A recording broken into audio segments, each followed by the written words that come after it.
अभी हम आए हैं उत्तर प्रदेश के चक्की नौरंगा गांव में और यहाँ सुबह ही कटा हुआ है एक मंदिर भी गंगा जी के पानी में विलीन हो गया। हमारे साथ है एसडीएम बैरिया और उनसे जानते कि आपने निरीक्षण किया, क्या हालात है अभी? नहीं, अभी गंगा जी का जो जलस्तर है वो तो खतरे के आसपास ही है। हम इनको मेरा दो उद्देश्य था यहाँ अभी आने का। एक तो ये है कि 2 तारीख को जो राजस्थान में बाढ़ आ रखी उसका पानी यहाँ पे छोड़ा जाया है गंगा जी में। वो 2 तारीख के आसपास, 2 तारीख की रात में या 3 तारीख की सुबह को यहाँ गंगा जी में आएगा और यहाँ गाँव में आसपास जो क्षेत्र हैं इनके डूबने की प्रबल आशंका है। तो ऐसे में इन लोगों को जागरूक करने का मेरा पहला उद्देश्य है।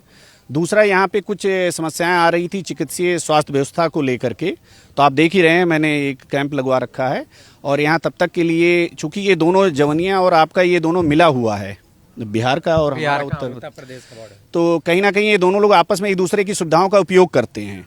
तो उधर भी ऐसी समस्या आ रही थी, इधर भी। तो हम लोगों ने बात करके, हमारे यहाँ जिलाधिकारी महोदय ने ऊपर से बात करके यहाँ के लिए एक परमानेंट डॉक्टर रहेगा जो पूरे बाढ़ टाइम में यहाँ स्टेशन करेगा। क्योंकि पीएससी हमारा नौरंगा में है, चक्की नौरंगा उसका पार्ट है, एक मजरा है, वो करेगा। और एक जानवरों के डॉक्टर भी यहाँ पे रहेंगे, साथ में कैंप की सुविधाएं प्रदान की जाएंगी। लोगों के रहने की व्यवस्था की जाएगी। वो अभी हम लोगों ने यहाँ इनको पीछे बांध की तरफ कुछ शिफ्ट किया है, जहाँ पे त्रिपाल वगैरह पहले ही बंटवा दिए हैं और वहाँ पे वो रहना शुरू भी कर दिए हैं। और कुछ लोगों के अपने दूसरे निवास है वहाँ पे जा चुके हैं। लोग यहाँ विरोध प्रदर्शन भी कर रहे हैं, दुखी है, सरकार से, प्रशासन से दुखी बताया जा रहा है। नहीं, ये दुखी नहीं है, इनकी मांग वाजिब थी, इसीलिए मैं आया हूँ। इनको स्वास्थ्य को लेकर के ही मांग थी कल, तो हमने ये कहा ना कि इसकी परमानेंट डॉक्टर यहाँ पे रहेंगे। अब जो इनकी मांग थी वो पूरी की गई। उत्तर प्रदेश सरकार ये सुनिश्चित करती है कि किसी भी तरीके का जिनका नुकसान हुआ है या जो लोग आपात स्थिति में, उनको सुरक्षित रखा जाएगा या इनकी भरपाई की जाएगी? बिल्कुल की जाएगी। आपदा के लिए इनको आपदा राहत से भी मानदेय मिलता है, बहुत चीज़ें हैं और हैं, मुआवजा मिलता है। अभी आपने देखा होगा, हमने इन लोगों से डिस्कस करके कहा, इन लोगों के साथ एक समस्या ये आ रही है, जिनके मकान गए हैं, बह गए हैं, ध्वस्त हो गए हैं, उसमें इनके पास आधार और बैंक अकाउंट नंबर ये नहीं दे पा रहे हैं, चूँकि सामान पैक करके ले गए हैं या कुछ लोगों के अकाउंट हैं जो डेड हो चुके हैं। तो अभी हमारे यहाँ जैसे 16 मकान थे तो 10 के हो पाए, तो उनके अलग से हम लोगों ने बैंक अकाउंट खुद खुलवाया है। तो अभी मेरी इन लोगों से अपील थी कि आप लोग ये चीज़ पहले ही या तो प्रधान के माध्यम से पहले ही नोट करके रखें, और प्रशासन की तरफ से मैं इनको आश्वासन देता हूँ कि 1 दिन के अंदर ही इनको जो भी मुआवजा है वो इनके अकाउंट में ट्रांसफ़र होगा। जैसे पानी आप बढ़ता है कि 2 तारीख को बढ़ेगी, NDRF आपात स्थिति अगर आती है, पानी बहुत तेजी से बढ़ता है, तो गांव है पीछे, बहुत सारे घर है, लोग परिवार रहते हैं, क्या व्यवस्था की गई? देखिए, हमारे पास NDRF की टीम है जो हमारे साथ में आ रखे हैं, साथ में ही हैं। इसके साथ ही हम लोगों ने PSC की भी 2 टीमें हैं जो हमारे यहाँ आजमगढ़ मंडल पड़ता है कमिश्नरेट का, तो टीमों को बुला लिया गया है। तो हम लोग पहले से तैयार हैं। सबसे पहले जान माल की सुरक्षा हमारी प्राथमिकता है। ये बिहार और उत्तर प्रदेश का बॉर्डर है, क्या मुश्किलें आ रही है आप लोगों को यहाँ के लोगों से राहत देने में?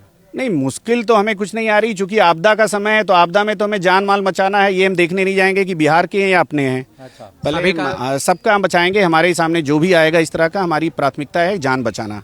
जी, उत्तर प्रदेश सरकार, जो योगी जी की सरकार बहुत मानी जाती है कि लोगों की मदद करती है, लोगों को सुरक्षित बचाने में वो पहला उनका प्राथमिकता रहता है। क्या वो यहाँ आपको जमीनी हकीकत अभी दिखाई देगा? अगर जलस्तर बढ़ता है तो आपको ये चीज़ें सिर्फ जो आप बोल रहे हैं सिर्फ मौखिक नहीं, आपको जमीनी हकीकत के रूप में दिखाई देगा। 2 तारीख को पानी बढ़ेगा, आप लोगों को बता रहे कि आप लोग छोड़ दें, क्यों ना प्रशासन ही इन लोगों को यहाँ से हटाए?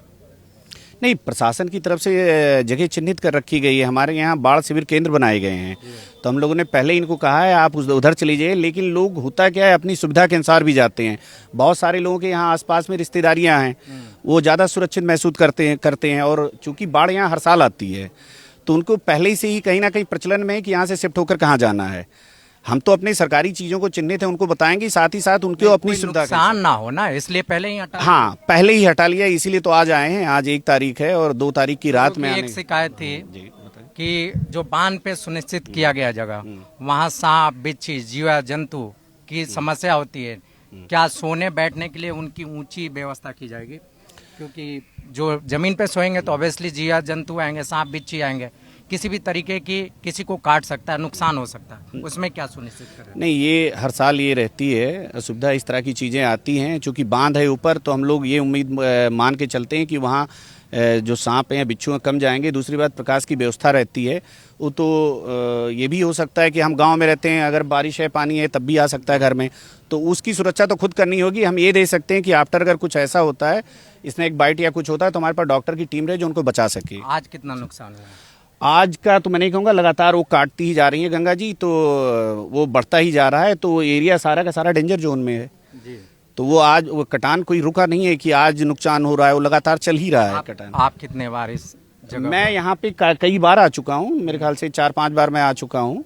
और पहले, और मैं पूरा जब शुरुआत में था, जब अंदेशा था, तब भी मैं आया था। और ये जो कह रहे हैं, हम लोगों ने रेकी करके एक एक जगह चिन्हित की थी कि राफ्ट कहाँ है, रेस्क्यू कहाँ से करेंगे, और अगर कोई हेल्थ की ज़रूरत पड़ेगी कहाँ, तो हमारा प्लान तैयार है। पीड़ित को खाने पीने का व्यवस्था हमने जब इन्होंने शुरुआत में यहाँ से शिफ्ट की थी, जब पहले आए थे, तो राशन बनवा कर यहाँ से किया था। उसके बाद में फिर चूँकि 2 दिन 48 घंटे के बाद होता है राशन, ये खुद भी देने पे बनाते हैं। उसके बाद हमने यहाँ राशन का वितरण करवाया था 200 परिवारों का। हमारे साथ एनडीआरएफ के इंस्पेक्टर राम यज्ञ शुक्ला जी है, उनसे जानते हैं कि अगर 2 तारीख को बताया जा रहा है कि पानी बहुत तेज़ी से बढ़ेगी, पीछे से जल स्तर छोड़ा जा रहा है और बाढ़ के जो स्थिति बनी हुई है पीछे से, वो पानी आएगा ही आएगा, क्या तैयारी की है आप लोगों ने?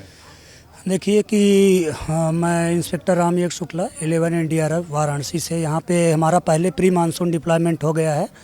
यहाँ पे जिला प्रशासन की तरफ से पहले से ही सर के एसडीएम सर यहाँ कई बार हम लोगों ने आकर के रेकी कर लिए हैं। जो जगह है जहाँ पर हाल्ट करना है उसका लोकेशन भी चिन्हित किया गया है। तो ऐसी स्थिति अगर जो 2 तारीख का है, पीछे से फ्लड का मैसेज है, उस स्थिति में हमारे पास मेरी पूरी टीम है, मेरे बेस्ट रेस्क्यूअर्स हैं। किसी प्रकार की आपदा यहाँ पे आती है तो हम जो एनडीआरएफ का मोटो है उस पे आपदा बचाव का, उस पे हम लोग खड़े उतरेंगे।